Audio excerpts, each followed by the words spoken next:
Yeah? All right. Oh man, I'm so excited. I feel very humbled by the opportunity to spend some time with this amazing group of women. Can you guys hear me? Yeah. It's okay? All right. So first of all, I love that we were just like forcibly handed rosé, winning at life here in Cannes. I'm Joanna O'Connell. I'm a longtime member of the ad tech community, been in digital advertising for 20 plus years. A lot of those years were spent doing research.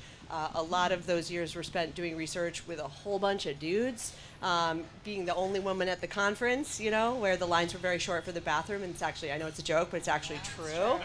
I met some of the most amazing women as a result of the lines being short at the bathrooms because there were so few of us. I am now working with an amazing company called R3. It's a consultancy as EVP of Innovation, which is just really fun to say. Because what's more fun than innovation? But I'm surrounded here by a group of women that I think are far more impressive than I am. So I'm going to start by having these guys just introduce themselves so we can kind of level set on who you get to hear from today. And then we're going to hop into like some fairly, I think, intense and important conversation with wine, I guess. So, Preeti, why don't you kick us off? Cool. I'm Preeti Ori. Most recently, head of product strategy for Ericsson Emoto, but starting my own company now. Very excited. Fuck yeah! Am I allowed to swear? Yes. Oh. Okay. Fuck yeah. Fuck yeah! The amazing Ms. Ellie Windle, my former colleague and very good friend. Hi, I'm Ellie Windle. I'm the CEO of Persist. We're an employee benefit that helps employees better understand, visualize, and outsource time-consuming domestic labor. Some of you might know me. I was at Media Mouth for about 10 years. CEO Joe just showing up, and at Human Security for a couple years. And I was just thinking, we're talking about inequity in tech, and I was like, well, both of my former CEOs are going to be here, so perfect. So I'm going to be super honest. I hope you're paying attention about it. But the reality is both Media Math and Human had amazing parental leave. And as I was coming back from parental leave with my second, I realized that the challenge is actually the volume of domestic labor. So I'd spent 4 months having parental leave, having everything in the home sort of default to me around everything it goes to make your household function, and no way to transition that off my plate as I re-entered work. And so, show back up to work with 2 full-time jobs and started thinking about how do we, one of the reasons women sort of struggle to be in leadership positions is it's really challenging to do everything at home and do everything at work. And so develop Persist as a way to help couples better communicate about all the work that goes in, value that work. So much of it is invisible. They don't even understand the amount of work that goes into making a household function, sharing that work a bit better. And then sometimes my partner works full time, like just getting outsource help, right? So one of the things in the app is just click a button, someone else will do it for you. I want to click a button and have someone else do it for me. I know, yeah. Use Persist. Yes, use Persist. I'll send you a link. That was an excellent commercial. I totally buy it. I really do. Kimberly. Done. Hi, everybody. I'm Kimberly Jones. I'm the CEO of BUTLER Till. We're a media agency. We use data technology, unique partnerships like Human to create media campaigns of all shapes and sizes. But I think why I'm here today is that because you're awesome. Well, beyond that, but thank you. I'm the CEO of a women-founded, women-led, and women-owned agency. We have an all-female board, and so I'm here to bring that perspective. Thank you. Love that so much. I love it. Beth. Yes. Sorry, I'm like looking at. No, Lauren's at the end. Beth, please. You're up. I am Beth Fatusin, and I'm the head of digital native business for AWS, Amazon Web Services. I've been there for about 8 years. I'm excited to be on this panel because when I started in tech, I think I was very much one of none, just one of one, very few. And I'm just really excited to just talk about how Amazon has evolved in this space a little bit and just to learn from you women too and talk about shared experiences. And when I joined, I didn't have any kids. And now 2 kids later, I started just as a sales rep and now I lead my segment. So it's interesting. Yeah. Love it so much. Lauren. And I'm Lauren Irvin, the VP of Account Management, hosting everyone here as part of Human Security. And my CEO currently is sitting right here. So. Sup. All right. Let's get into it. I'm going to turn to Ellie first because she's an absolute nerd about the numbers. So Ellie, can you orient us a little bit in some of the kind of realities of women in the workforce right now in our space? Well, yeah. All of them. Yeah. Take a sip. Stat. Well, the stats I'm most familiar with, which embarrassing I wasn't actually that familiar with prior to having kids. I felt like I was rising through the ranks. I felt relatively equal, but the motherhood penalty is real. So typically, once a couple has a baby, the male's salary goes up between 10 and 30%, and the female salary goes down between 10 and 30%. And that moment makes up most of the gender pay gap, is the motherhood penalty, which I wasn't aware of. That's unbelievable, by the way. Yeah, but it's called the fatherhood bump. I don't know. Anyway, Jesus. Someone gets rewarded, someone gets punished. You can guess who. Okay. In that scenario.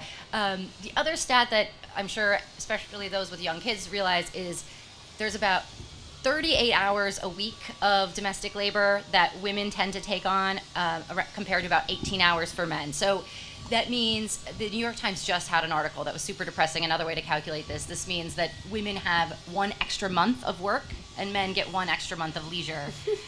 Jesus. It's quite dramatic. And the application of this. Stay put. We're looking at you. If all the men are feeling very uncomfortable awkward right for about you? now, then I think we're doing our job. No, for real. I actually genuinely appreciate that you're here, by the way. I will say that. I think, sorry to interrupt you, Ellie, but I think one of the biggest things that happens is just unconscious kinds of bias and behaviors that are driven by kind of unconscious mental models. So we're genuinely, we're not here to pick on you. Like, I'm very appreciative that you are here. This is a conversation that needs to be shared. We'll pick on him a little bit. Just a little bit. Yeah. Sorry, Ellie, go ahead. The other concept is around time poverty, so you get the gist, right? Our tagline is "It's about time," because there isn't enough time for any busy family, but particularly women really struggle to have the extra time to invest in themselves. And this can be, like, again, the amazing programs that companies offer. Like, we've had healthcare benefits, we had all these other benefits, but if you don't have the time, the capacity to go to the gym or to take advantage of the mental health, then you're not going to be able to, take care of yourself or rise in your career. So I think the biggest thing to point out is just this discrepancy in time that exists, and I'm sure others have different types of stats, but that's the one that I think sort of underlines a bunch of other issues that trickle down from that. Does anyone else want to nerd out on numbers before we move? Are you okay? That was depressing enough, I think. So let's talk about some of the real, some of the challenging stuff right up front in your own professional lives, and then let's pivot a little bit into some of the, I think, really cool and interesting work that you guys are doing inside of your organizations. Let's just be real. I think we've all experienced the gender gap in our own professional lives. I just don't know how that would not be true. Does anyone just want to talk about, is there anything you could kind of like salient for you in your career that was like, yeah, that was kind of a challenge? Who feels brave? Everyone's looking at me.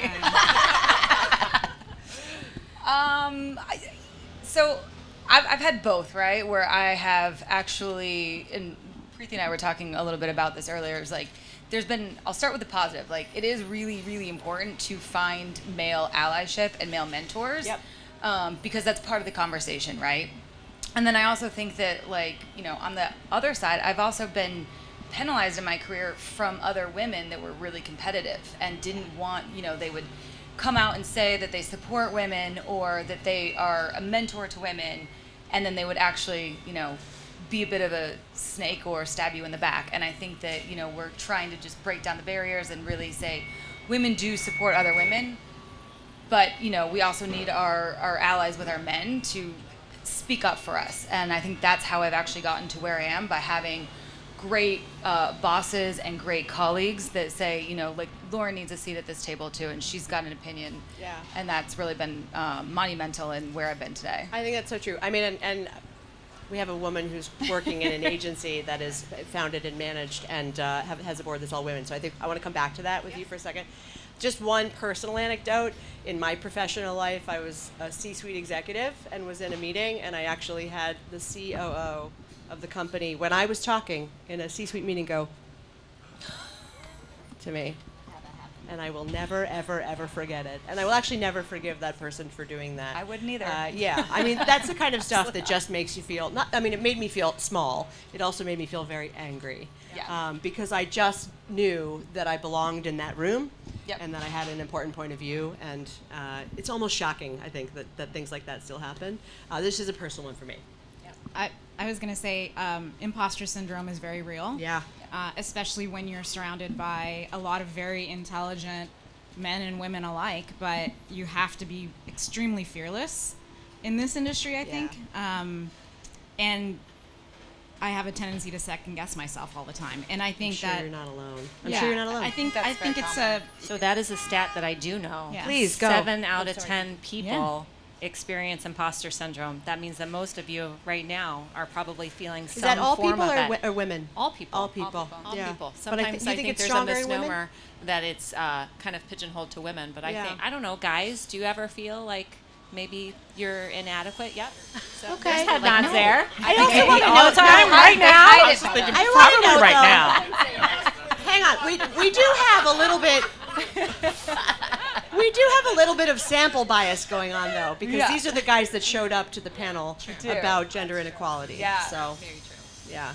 But that you're right. That is true. And please continue, because I feel you on that well, one. and I think what we have a tendency to do is overperform, but not expect to have the same rewards. Yeah. And I think there's a difference in expectations, and it's hard to change your mindset. But It is. I learned from the men around me that I need to be a little bit more confident in what I'm doing, because we know what we're doing. We Yeah, just we do. just second guess it. Yeah, I think that's very true. I think so much of this, again, is about things that are unconscious and are about mental models that are very deep and I think very ingrained in all of us. So now maybe let's talk a little bit about sort of how you create some positive change, which I think takes more than just like, it's gonna be better. I believe, I'm gonna sit down with my CEO and he's gonna be better. No, there really needs to be, I think, some structural change that needs to happen. So I'm actually gonna start with you, because I know you have some passion around this. Just initiatives or programs that you've seen companies implement to help combat gender inequity and promote women into leadership positions. And I have a couple more of you I'm gonna pick on. Yeah, so in my previous company, I started our women's ERG. And it was a small company, so it was pretty easy to get involvement. But it's interesting, like, not all women want to participate in these types of programs. And the important thing, though, is to offer something. Yeah, and, no, totally. And we would offer it through outsourced help. So it's not like we were doing our own programming. We brought in communications coaches. We brought in other leadership folks. We brought in C-level from Ericsson to come in and talk about their experiences. So we did it in a very structured fashion, which made it really easy. But it was highly. Everyone that did participate was very engaged. Yeah, totally. And we were able to offer programs for the whole company to participate in. So, how to be an ally was one that we did on Women's Day, which was really important for all of us. Was it And well attended? I think half the company came. That's great. So it's really important to at least start the conversation, because at the end, and I think, Lauren, you and I were talking about voting rights, right? In the end, it's still going to come down to if your leadership is processing, internalizing, and making those changes. It's not just about having the platform, but that's a starting point. I'm not. This is not actually a joke, because Ellie's sitting next to you. But do you think that part of why some women don't participate is they genuinely feel like they don't have time? Like it's just Yes. one Yes. more thing that they have to add to their mental load. No, I'm serious. I mean, I wasn't as active in our Yeah. energy at Human because I just didn't have time. I was at capacity. Absolutely. And Go ahead, frankly, Beth. you're probably thinking, why do I need to do that? Like, others should join. I know, and I know what it Right. takes. Like, I'm the one dealing with this. Let other allies and other people join too, and not just the women having to do the women network and ERG and participate in all of that. Yeah. Kimberly, please, clearly, we need to hear from you on this one. Can you please speak about kind of company initiatives? Absolutely. I mean, maybe in my perspective at BUTLER Till, it's a little bit easier because we were founded by 2 fabulous female founders. But the reason they actually founded the company in the first place was exactly what you're talking about. They both had very successful careers before starting our agency, but they wanted to find balance and they wanted to do business on their terms, their way. That's amazing. And so they tell early stories about the FedEx in the bathtub because that's the only place they had to put it. And one of our founders coming home on the school bus after school because they wanted to create really a company where families felt welcome. Oh, wow. And I think after 25 years, I hope that all of our employee owners would say that still exists. And we're trying to create a place where not only women feel welcome and feel like they can bring their best selves to work, but all employee owners can feel their best, do their best work and feel their best selves. And I'm saying employee owners because that's an important part of our culture. We're 100% employee owned. Yeah. And so I work for all of our shareholders, which in our case happen to be our employees. Your employees. So I think I feel maybe even added responsibility to create an environment where each and every individual feels like they can show up on their terms, do their best work, feel equally rewarded, regardless of gender, race, or any other form of identity. Before I let you go, and I know you all have things to say, but I just off script slightly. Do you ever have difficult client issues where you have to say, I'm sorry, like this is not working for us as an agency? So even though we are a women-owned, women-led agency, and so at work in our four walls, we don't experience some of the same things that you were all talking about. It absolutely exists. So whether that's client conversations, I mean, I am part of another organization that is predominantly men, and I remember going to an event. I happened to be with my husband, and a gentleman walked up to my husband and introduced himself to my husband, assuming that he was there. And so I have experienced it. And so absolutely, it is a real thing. And I think as anybody who is in a position of power, whether they're running their own business or even running their own department and their own teams, I think has an obligation to create an environment where everybody can feel like they're included and belong. Yeah, and also have are empowered to have a voice and be supported. I was speaking to a female leader of an agency last year at Cannes, actually, and she talked about the agency firing a client because the client was abusive to her staff. And I was so impressed and, like, in a non-condescending way, so proud of this young female agency leader. We've done it 3 times. Yeah. And I don't take it lightly. But again, as an employee-owned company, I work for our employees, and I have an obligation to create a great experience. And if they don't want to work on a client's business, then we don't want the client. Yeah, I love that. Ellie, did you want to weigh in? I can see you. Oh, I know you so well. I want to weigh in on everything. I know. I know you all do, which I love, by the way. So the thing that I've been thinking about too, and so I brought up all those depressing stats, but the answer very much is investment in men. So I wanna say a few things about. So many companies in this room, they have parental leave, same amount of time for males and females. I'll say 2 opposite stories. Like, when you think about leaning in, right? You're like, oh, women lean in. It really does require someone else to lean out. Like, you can't both be leaning in identically at the exact same moment. There's just, everything will fall apart. And so, start with the bad story. My partner, when he was at a company he's no longer at, had parental leave. He was supposed to have 6 weeks off. He was going to take over for the baby when I went back to work. And they didn't take it seriously. They thought, oh, he's home with the mother, or like he was full-time in charge of our child.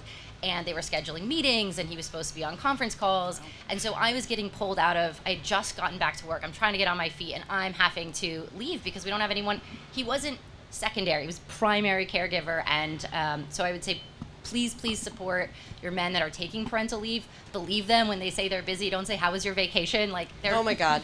They're doing amazing work. Valuing caregiving work doesn't mean just valuing females that do care. Like, please value that your men that are staying home are doing real work, and they deserve that time off. And there's a partner on the other end of that very much values that and appreciates it. And on the flip side, my partner's boss is here.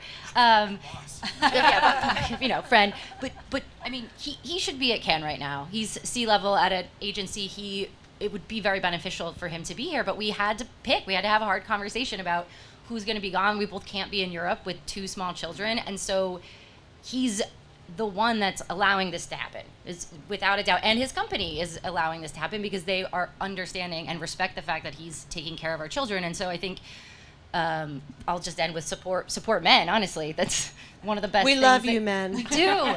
We really, really do. And so thank you for all the support. Do you want to mention Yeah. the company? Yeah, the company. Give the company a shout out. A little shout out. Brand tech. You know what the irony of that whole thing Please. is, though?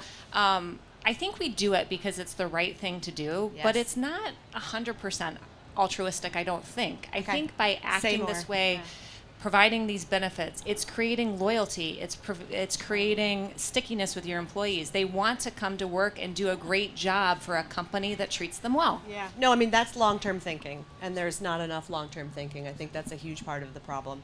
Sort of, again, you are employee-owned. You must be long-term in how you think, right? Yeah. So let's shift gears slightly and talk about women in leadership roles. The numbers are not great, right? I think it's under 30% in the tech industry. And It's 14% of Fortune 500. 14% of Fortune 500. I knew Ellie would know the number. There's still more Mikes than women. Mike CEOs of Fortune 500. Okay, hang on. Can you There's just some- say that one more time? There are more CEOs named Mike than there are Women. female CEOs. Female Are there CEOs. any of you in the audience today? Named Mike. Any mics? Yeah, Mike just slunk out the back. No, Mike's on a yacht right now. I know. That's right. Mike's on a yacht. Mike is definitely not at this panel. And poor Mike. And I love this one, and this one I'm looking at you now. 2.1% of the total capital invested in venture-backed startups in the U.S. is for women-founded companies. 2.1%. That's yeah. Can you please weigh in, preteen? Well, I would say that being a female co-founder is a big deal. I didn't realize how little support there was. Really? Okay. Um, Please say more. I mean, I'm lucky that I have a great co-founder. He's sitting over there, and he's fully supportive for our new venture. And I wouldn't be where I am if I didn't have his support. And I think that there is a lot of work that we can do as women leaders still, and I think there is a need for. I know this is not totally on your question, okay. but I think what's missing today in leadership in general is the balanced skill set between masculine and feminine skills. I'm not saying you need necessarily more females. I think our men need to sort of soften, especially given the change in the dynamic of work now. I think we do need more females, but in addition, men need to Yes. soften. Yeah. I mean, I think that right now what's missing is with a pandemic, everyone's style of work has changed, and you need a lot more empathy to connect with your colleagues, your employees, and everyone around you, because the psychology behind what everyone's experiencing is very, very different. And I think you have to soften the way you approach people today, and that has a lot to do with bringing that balanced energy into the workplace. So, maybe relatedly, one of the things we were talking about just over there under that umbrella was management and sort of training. Yeah. Folks that get promoted into management positions are not always trained to be good managers. And that can be a really serious problem and a real deterrent, I think, to employees that can work for a manager that is not a good manager. So, again, relatedly, can you talk a little bit about how do you create an environment where young women are shepherded upward so that they have that path to leadership with the support of the people around them and their company? Lauren, I haven't heard from you that much, and I would love to. And then Beth. Yeah. Yeah, it's a really good question. I think a lot of it really does come from like consistent training from the top down, right? So it's at the ELT level, it's at the SLT level, it's creating mentorship programs with metrics and making sure that you're holding yourself accountable. Do you have specifics on like what that would look like? I'm just genuinely so curious. Yeah. Well, I have an interesting stat where if there's one woman in a room and there's 10 men, the men will think that the room is 30% capacity with women. And if there are 2, they think it's at 50%. So there's some skewed perception of when men think that they are supporting women. They're like, well, we had Beth half here. the room was women.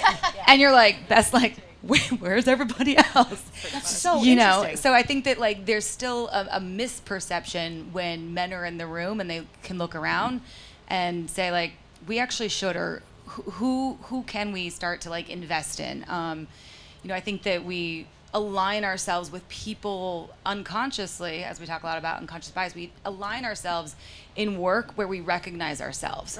So people tend to hire people that they are similar to, and then they want to mentor them because they have a similar characteristic trait. So I think that it really comes down to when you hire your VP of people ops, like what is their background, and making sure that inclusion and equity is part of the strategy for the company. Yeah, this is what I mean, it has to be more than informal is the point. I think there has to be formal structure around this, because again, unconscious bias is so pervasive. Informal programs, they don't necessarily combat, systemically unconscious bias, right? Beth, can you weigh in on this one? Yeah, I can speak to that. I mean, Amazon being so huge, and I'm part of AWS specifically, but Amazon, we've really looked at ourselves, and we know the representation matters. So we've talked about metrics. We're really making sure that we measure what we want our population to look like.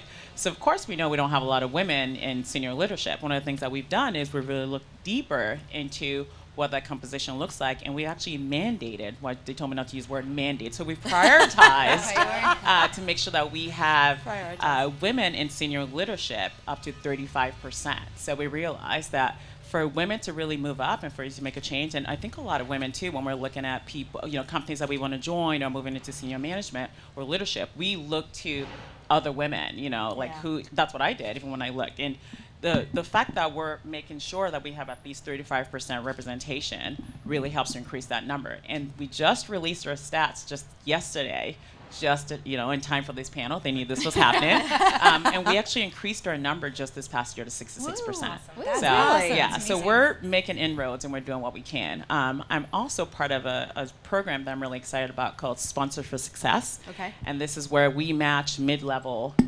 managers, women specifically, and underrepresented groups as well, to senior leadership, and not just for mentorship, but also so the senior leadership and folks in the executive ranks have an idea of what the pipeline looks like too the next, senior leaders, the next round of leaders, and making sure that the round of leaders are women, which is fantastic. Awesome. So we're making inroads because we want to make sure that we represent what our customers look like too, as well. I mean, exactly. I was Such a going to big say part the of this. pipeline is really, really important. We Yeah, spend a lot of time talking about the talent pipeline, because the reality is you can't change the composition of your company or your boardroom overnight. Right. So you can start to imagine what it should look like in the future Over time, and make yes. sure that when you're doing succession planning, either at the leadership level or at a board level, you do have a pool of talent that represents men, women, and other underrepresented groups. Pro tip, don't put Kendall Roy in charge.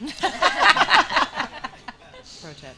No, seriously, it's true. I mean, I'm appreciating, these are great examples of structural change. Yes. So I think that's what we need. I mean, this is not about, just complaining. This is not also just about saying I had one wonderful female mentor.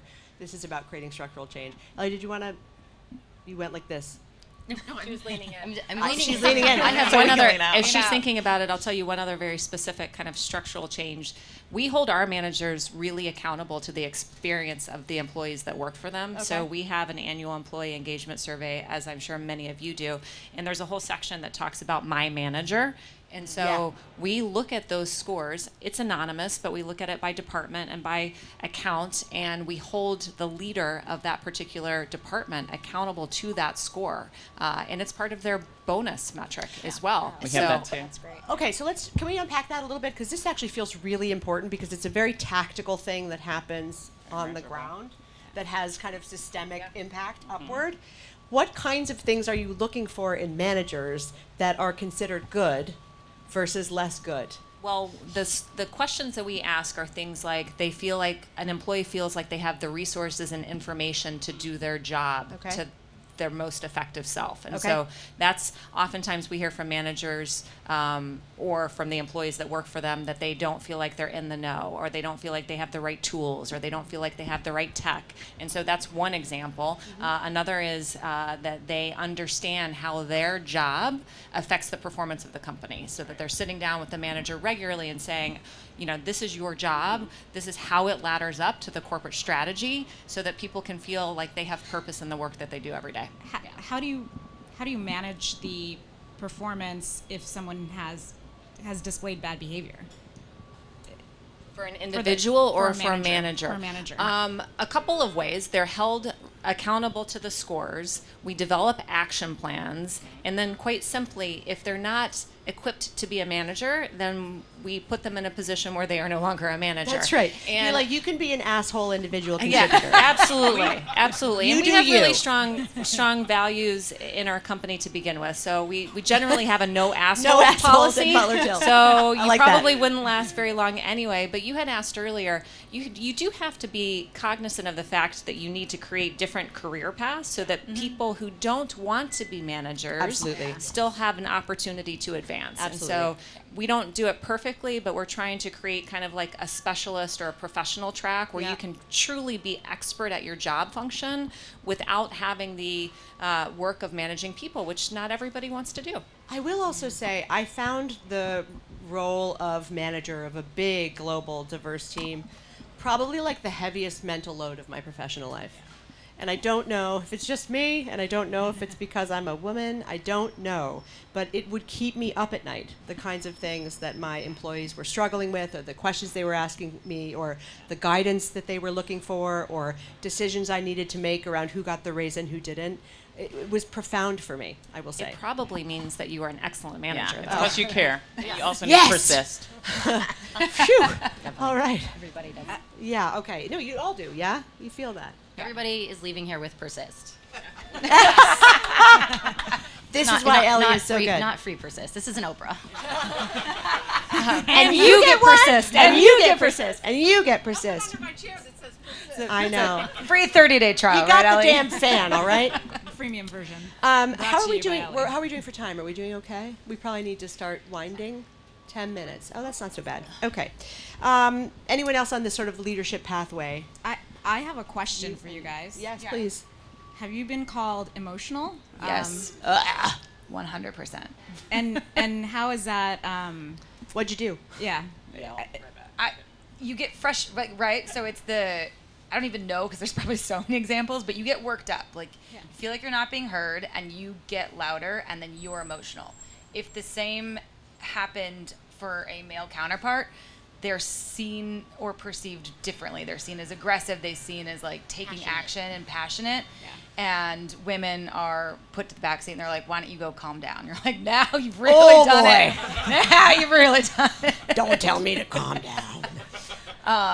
So but I think for me too, it's like I know that I can get a little worked up. So understanding your own behaviors, and then I call it my rage monkey. Like I'll go rage monkey on like a close colleague, and I'm like, I just need to get this out, and then I can come back and talk like an adult in a professional manner. Yeah. And learn your path of venting, but we also need to inform all of our colleagues, gender aside, not to use the word emotional because it's a trigger word for a lot of women.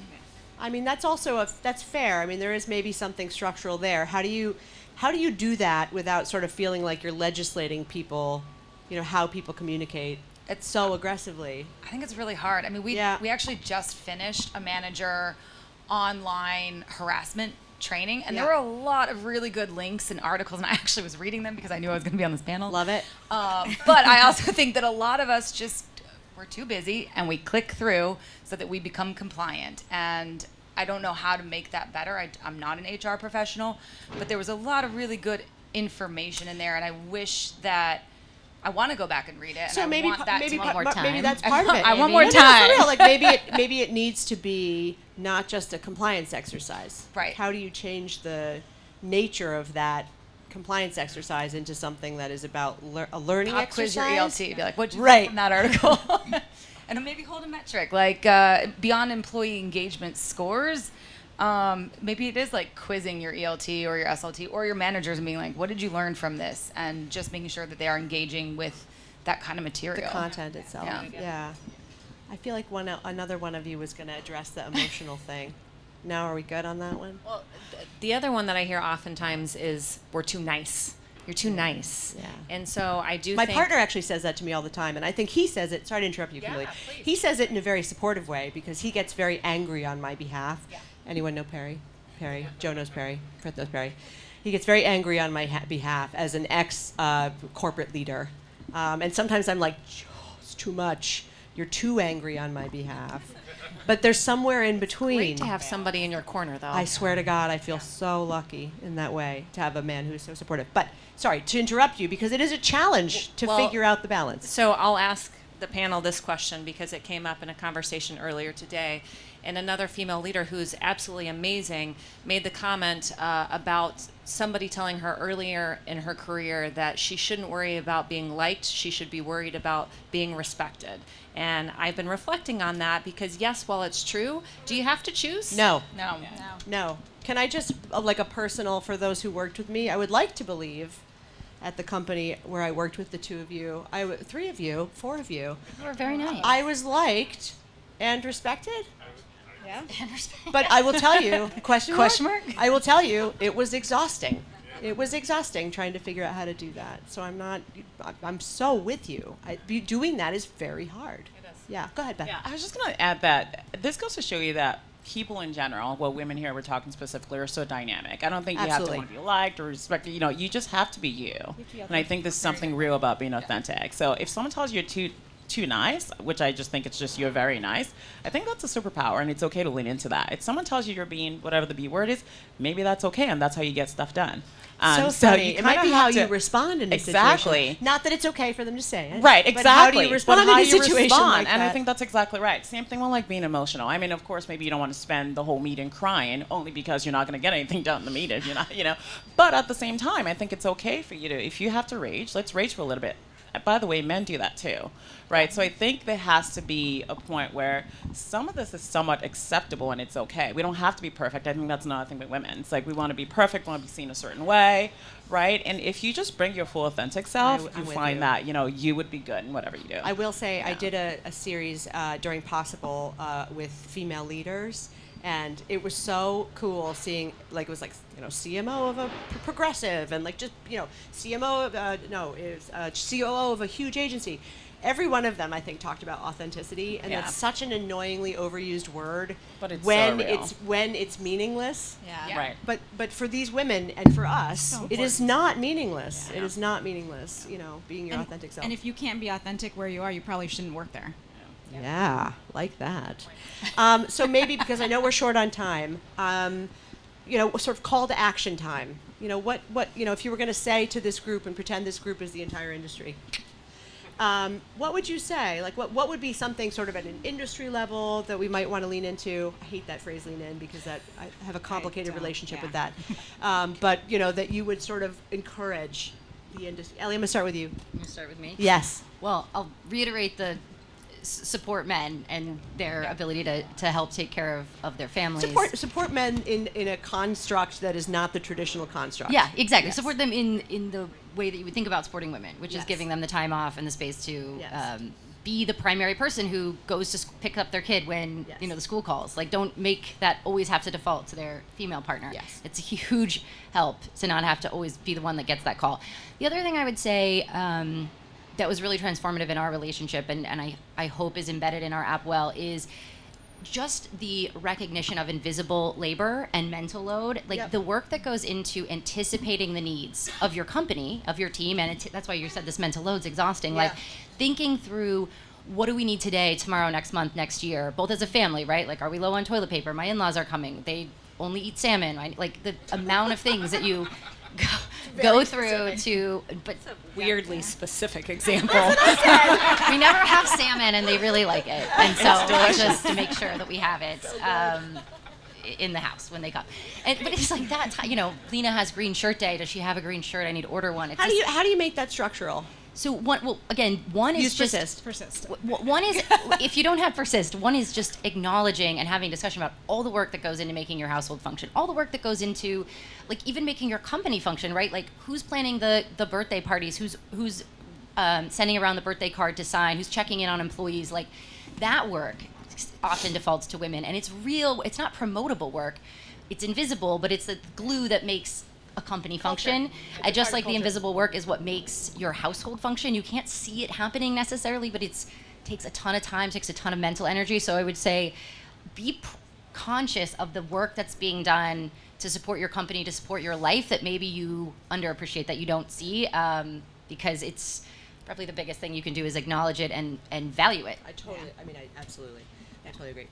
Any and all, please, on And this also use one. persist. Also use persist. I was going to offer two things, one at the individual level and one at the company level. At the company level, I do think that you have to do both the invisible and the invisible. And the visible things that you can do, some of which we talked about with holding managers accountable, looking at your recruiting practices, doing exit interviews so that you understand why people are leaving, but also regularly, like at least twice a year, doing equity studies on salary and compensation to make sure that everybody is being compensated consistently and fairly, regardless of the gender or other identities. I love that one so much. I mean, literally, because it can be there's one woman in the room and they think it's three. You know, your gut is not analytics. Well, and I will be do the very analytics. vulnerable as a female leader of a predominantly female company. We did an equity study not that long ago and found out that there was some disparity in how our management team that's made up of 10 people, 2 of the members who are both female, if you can believe it, were actually the ones that were underpaid. Corrected it immediately. Wow. But it did make me hold a mirror up to myself and say, oh my gosh, am I guilty of the same thing that I'm accusing other male leaders of doing? Clearly you're not, because you did the work to put in place But those are the sort of structural things that's that right, are really, the really mechanism important. to check it. Yeah, and then I'll say at the individual level for other women in the room, or really anybody, like surround yourself with people who make you want to be better and who give you the tools to be better. That's the one piece of advice I can give for younger people in particular. Like, if something's making you uncomfortable or you're in an environment where you feel like you're not being treated fairly, like leave. I hate that that's the answer right now, but it might just be the answer right now. Yeah, if you can't find it in your company. Beth, go ahead, and then Lauren. And actually, Preeti, we're going to end with you. I mean, that's exactly what I was going to say, but I had it sort of in 3 parts, and it's going to be for women, for men, and then the company. I think I'll start with the company first. You know, it has to be measurable, some metrics. I think I talked about some of the stats that Amazon's doing, also some programs that you can put in place. Like we have management training, which is, again, I was going to use the word mandated. We're prioritized, but actually it's a mandate. We do this like every year. Prioritize. Highly encouraged. Just inclusive training, just management training and stuff in general. I think that goes a long way for companies just to increase your numbers and make sure, oh my goodness, someone is upset. So I think that goes for companies. And then for men, I think we really need that support. We need you all as allies, look to women, look to mentor women, especially younger women, and look to be sponsors. I think that's really huge. And then for women, I think it's really important, though. One stat I didn't share here is I think for women, usually we want to be 100% ready for the job, or 90-something%. Actually, it's more like 199.9% before we get into a job. But it's okay to lean in. I know we don't like the phrase or word lean in, but kind of lean into a role and take a different path. And then we talked about we're always looking to climb up the ladder really quickly. Maybe do an off-ramp, look for sponsors and folks that you can rely on to get you to the next level. Oh, and I guess this for the company too. Think of programs for people who are coming back to work that have kids. So we have a returners program, for example, women or men that have been out of the workforce for longer than 2 years. We actually do have a training and everything else to bring them back into the workforce and make sure we have room for them. I like that. That's cool. So these are just things that I just think right off the top of my head too, just for folks. And just promote my women. Just kidding. But yeah, that's all. What she said. Lauren, quickly, and Preeti, quickly. I'll be really quick. I think for me, it kind of sums up everything, but changes are small and it's going to take time. So one thing we can all do is just ask if you're getting support. As a manager, just ask. Just being like, am I doing everything to support you? And this goes to personal relationships with your boyfriends, your fiancés, your partners, even friendships. Just, am I doing enough to support you, or what could I be doing more of? And if we ask the question, we're open to the honest feedback, we can start to really understand where people are coming from. Yeah. No, just ask. That is a big part of it. Don't assume. It makes an ass out of you and me. Go ahead. I think you guys hit on all the points I was thinking about, so thanks for smart women. My biggest thing is training everyone to be allies for each other. So I think it comes down to communication, it comes down to management training, it comes down to how do you get each other to be better. And I think it has to be structured, and it has to come from the top. Yeah. That is a big part of it. I mean, this needs to be systemic, and it needs to be from the top. I'm excited. We have so many senior executives here. Thank you. I know. Thank you. Thanks Do we have any time for these guys to weigh in? Because everyone's so hot. Does anyone have a question or a comment? Sorry. Anecdote? Anyone you want to yell at? I think they all just want rosé. They want rosé. Yeah. I just will state, it's so great to hear all this. You're all, what if, If you give her the mic, you might not ever get it back. That's my boss, by the way, my badass boss right there. Love it. I just, the bravery, but one of the things too I always hear is, I found my voice. It's like we've always had voices. Yeah. We just may not have had the space to be able to use them. And so the fact that you're all continuing to allow that space, I think is tremendous. And yes, for the men in the room, kudos to you as well for being here and listening to these fabulous women. Or any theys, thems, all the genders. Thank Rock you, on. Human, for having us. These fabulous Yes, thank you, humans. guys. Thanks, everybody. Thank you. Joanna. Thank you so much. Thank you. Thank you guys. I feel very inspired by you guys.